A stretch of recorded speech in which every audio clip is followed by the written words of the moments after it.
नमस्कार दोस्तों, मैं हूं बिट्टू कुमार और मेरे यूट्यूब चैनल में आपका स्वागत है। दोस्तों, मुझे आशा है कि आप लोग अच्छे से रह रहे होंगे। सबका डीबी अच्छा से हो गया है। बहुत सारे लोगों का डीबी थोड़ा सा ख़राब गया है, थोड़ा सा प्रॉब्लम क्रिएट हुआ है, समस्या आई है। उसको भी जितने भी ग्रुप लीडर हैं दूर करने का प्रयास कर रहे हैं। ऐसा नहीं है कि ग्रुप लीडर आपका हेल्प नहीं कर रहे हैं, लेकिन प्रयास भी कर रहे हैं। आगे क्या करना है वो टाइम टू टाइम आपको देते रहेंगे, वीडियो के माध्यम से या ग्रुप में मैसेज छोड़ के या वीसी के माध्यम से आपको देते रहेंगे और बताते रहेंगे कि करना क्या है। सबसे पहले आंकड़ा नहीं मिल रहा है कि हर एक जिलों में क्या रिपोर्ट जा रहा है, कितने का डीबी हुआ, कितने का नहीं है, कितने का डाउटफुल लिखा गया है। तो एक ग्रुप क्रिएट किया गया है।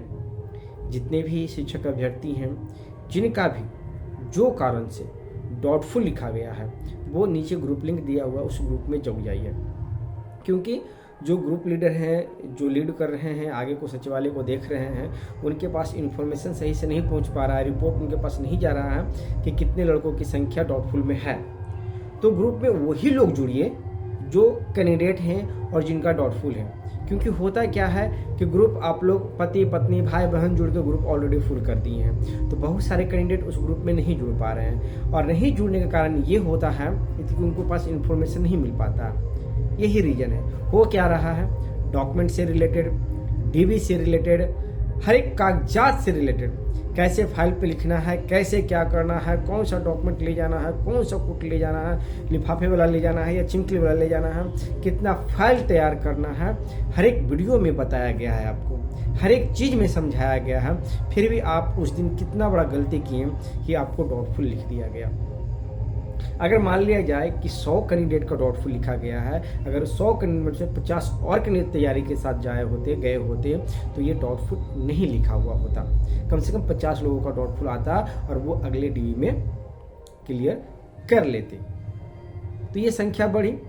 बहुत सारे लोग उछल रहे हैं कि मेरा डीबी हो गया है और मेरा ज्वाइनिंग पहले होगा और आपका डाउटफुल लग गया है तो आपका ज्वाइनिंग बाद में होगा। ऐसा कतई नहीं है। अगर जिनका मन में भ्रम है कि मेरा डीबी हो गया है और ज्वाइनिंग लेटर मुझे पहले मिलेगा, तो ये आपकी भूल है, ये आपकी मूर्खता है। ये जान लीजिए। हम लिख के कह देते हैं, जितना मेरा समझ है, जितने लोगों से हम बात करके आपको बता रहे हैं कि जब भी दूसरा डीबी होगा तभी आपको ज्वाइनिंग लेटर मिलेगा। और दूसरा डीबी लेटर होने का मतलब है, डीबी होने का मतलब है कि जिनका डाउटफुल लिखा हुआ है उनको फिर से एक डीबी कराया जाएगा। अब बोलिएगा कि सर आप तो ये अपने मन से बात कर रहे हैं, आपको कैसे पता कि दूसरा डीबी होगा? तो हम आपको बता देते हैं कि 13 तारीख को जो 4 पेज का सचिवालय का लेटर निकला है उसमें ठीक से देखिए, ठीक से पढ़िए। 12 या 13 नंबर का कॉलम होगा, उस कॉलम को जाके बार बार रीड कीजिए। उसमें साफ लिखा हुआ है कि जिनका भी डाउटफुल या किसी कारण से कुछ हो जाता है उनको फिर एक बार विभाग की तरफ से मौका दिया जाएगा। तो ये आपके अगला बार एक मौका आएगा डीबी को लेकर।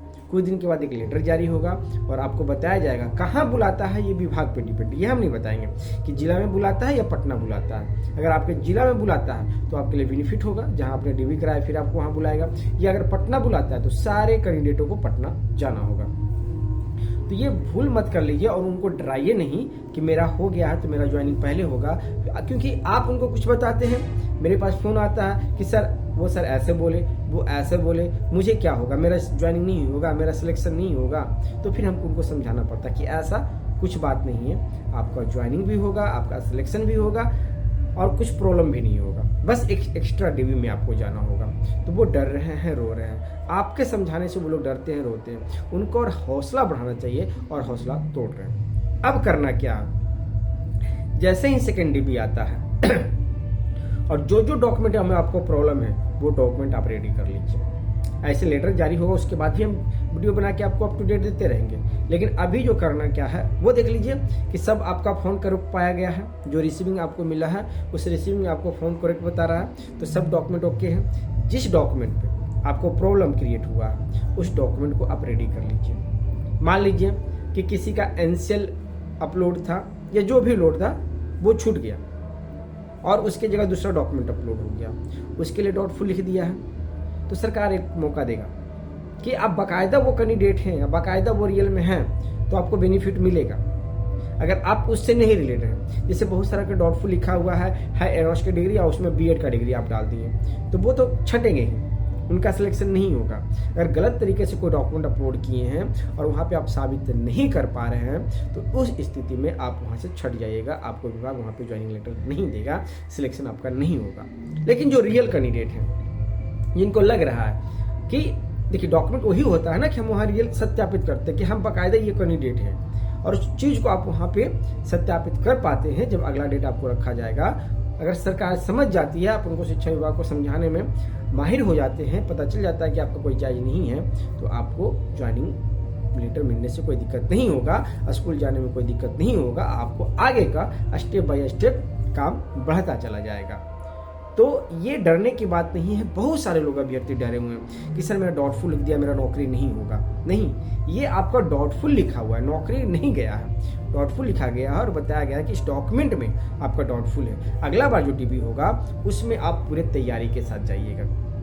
हुआ क्या कि 1 to 5 बहुत सारे अभ्यर्थी जो फॉर्म अप्लाई किए थे 1 से लेके ग्रेजुएशन तक का फॉर्म डाले थे, क्योंकि 1 to 5 में भी थे, 6 to 8 में भी थे, लेकिन भूल चूक उनका 6 to 8 में रिजल्ट नहीं हुआ, उनका रिजल्ट 1 to 5 में हुआ। और इसको लेकर 1 to 5 का वो डॉक्यूमेंट लेके गए, ग्रेजुएशन का सर्टिफिकेट लेके नहीं गए। हुआ क्या कि जो ग्रेजुएशन का सर्टिफिकेट था वहाँ पे मांग दिया गया। उनका मांगना लाजमी है कि जो पोर्टल पे जो डॉक्यूमेंट अपलोड किए वो सारा डॉक्यूमेंट आपसे मांगेगा कि ये अपलोड किए हैं आप, ये डॉक्यूमेंट हमको शो कीजिए, दिखाइए। जो नहीं दिखाएं उनको डाउटफुल रख दिया गया। तो अब की बार जो भी जाइएगा सारा फाइल आप लेके जाइएगा। घर पे क्यों छोड़ रहे हैं? अरे एक एक्स्ट्रा डॉक्यूमेंट तो नहीं बढ़ रहा ना, उससे 1 kg वजन बढ़ रहा है, ज़्यादा तो वजन नहीं बढ़ रहा। बैग में वही रखिएगा, वही रख लीजिए। उसको अच्छा से फोटो, फिर से वही बोल रहे हैं कि उसको वाटर मार्क वाला फोटो कॉपी करवा लीजिए, फिर से आप 2 फाइल तैयार करके रखिए। अगर डॉक्यूमेंट एक में प्रॉब्लम डाउटफुल रखा है, लेकिन फिर भी आप 2 फाइल या 1 फाइल, क्योंकि फिर से आपका डीबी होगा, शुरू से होगा, तो आप 2 फाइल फिर से तैयार करके रखिए। वही कूट वाला ही फाइल तैयार करके रखिए और उसमें जो वाटर मार्क वाला है उसमें जमा कर दीजिए। फिर 3 फोटो के साथ आप वो फाइल रेडी रखिए। जैसा विभाग की तरफ से इंस्ट्रक्शन आएगा वैसा आप कीजिएगा, आगे कोई समस्या नहीं आएगी। बहुत सारे लोग सचिवालय जा रहे हैं, सोमवार को जा रहे हैं, जिनका अटेंडेंस तक नहीं बना। आप लोग का तो डीबी हो गया है, डाउटफुल लिख दिया, उन लोगों का बेचारा अगर अटेंडेंस तक नहीं बना है तो वो लोग सचिवालय जा रहे हैं आवेदन देने। लेकिन उनसे भी हम आग्रह करते हैं, आप अगर सचिवालय जा रहे हैं तो जो एप्लीकेशन लिखिएगा ना वो शुद्ध और सही लिखिएगा। देखिएगा कि एप्लीकेशन में या आवेदन में कहीं पे किसी तरह का कोई गलती ना हो, क्योंकि आप एक शिक्षक बन के वहाँ पे जा रहे हैं। अगर आप आवेदन में ही गलती लिखिएगा तो वहाँ पे आपको गलती पकड़ा जाएगा। तो इस चीज़ को थोड़ा सा बारीकी से ध्यान दीजिएगा। तो इसमें हतोहताश होने की आवश्यकता नहीं है कि मेरा डाउटफुल हो गया है, मुझे ज्वाइनिंग नहीं मिलेगा, ऐसा कोई बात नहीं है। अगर कोई आपको डरा भी रहे हैं कि जिनका अच्छा से डीबी हो गया उनको पहले ज्वाइनिंग हो जाएगा, ये भी पूरी तरह से गलत है। सबका होगा, एक साथ होगा। ज्वाइनिंग लेटर भी आएगा या विद्यालय योगदान की लेटर भी आएगा या स्कूल अलॉट का मैसेज भी आएगा, लेटर भी आएगा, तो वो सेकेंड डीबी के बाद ही आएगा, पहले कुछ भी नहीं आने वाला है। अगर पहले कुछ आ भी जाता है तो वो किस्मत आपकी अच्छी है, आप किस्मत वाले हैं कि आपको अच्छा बेनिफिट हुआ।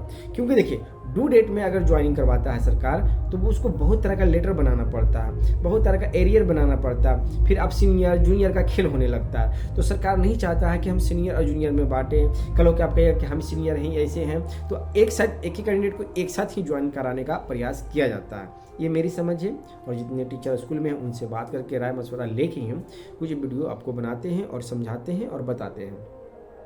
तो मुझे आशा है कि ये चीज़ें समझ गए होंगे। अगर किसी पॉइंट में हम आपको समझाने से चूक गए हैं, होता है कि बोल रहे और जो हम सोच के आए हैं कि हमको इस पॉइंट पे बोलना है और वो पॉइंट भूल जाते हैं, तो नेक्स्ट वीडियो में उस पॉइंट को हम लेके आएंगे। या मुझे लग रहा है कि हम बोल दिए हैं और आपके तरफ से लग रहा है कि मुझे जानकारी चाहिए वो जानकारी मुझे नहीं मिल पा रही है, तो किससे? तो आप कमेंट कर दीजिए, मैसेज कर दीजिए, उससे रिलेटेड हम वीडियो आपको बना के बताएंगे और समझाएंगे। अब देखिए सोमवार के लोग सचिवालय जाते हैं तो क्या इनपुट मिलता है, क्या इन्फॉर्मेशन मिलता है, उस तरह का भी अपडेट से भी हम आपको रूबरू जरूर कराएंगे। और एक चीज़ और करते हैं कि वीडियो आप देखते हैं लेकिन ग्रुप में शेयर नहीं करते हैं। जो जिला वाइज जिला ग्रुप में आप हैं उस जिला में शेयर कर दीजिए, क्योंकि वीडियो 2300 लोग कैंडिडेट हैं TRE 1 और TRE 2 मिला के, व्यू जा रहा है, 1000-1500 व्यू जा रहा है, 500 कैंडिडेट के पास तो मैसेज नहीं पहुंच रहा है और उन्हीं के चलती है डीवी में ऐसे प्रॉब्लम हो। फिर आप यही गलती कीजिएगा, अगर आप वीडियो को शेयर नहीं कीजिएगा तो उनके पास इन्फॉर्मेशन नहीं मिलेगा और वो एक ग्रुप में नहीं जुड़ पाएंगे कि किनका डाउटफुल है। और फिर होके कल वो कहेंगे जिस दिन डीवी रहेगा, आज सर मेरा ये छूट गया, मेरा वो छूट गया।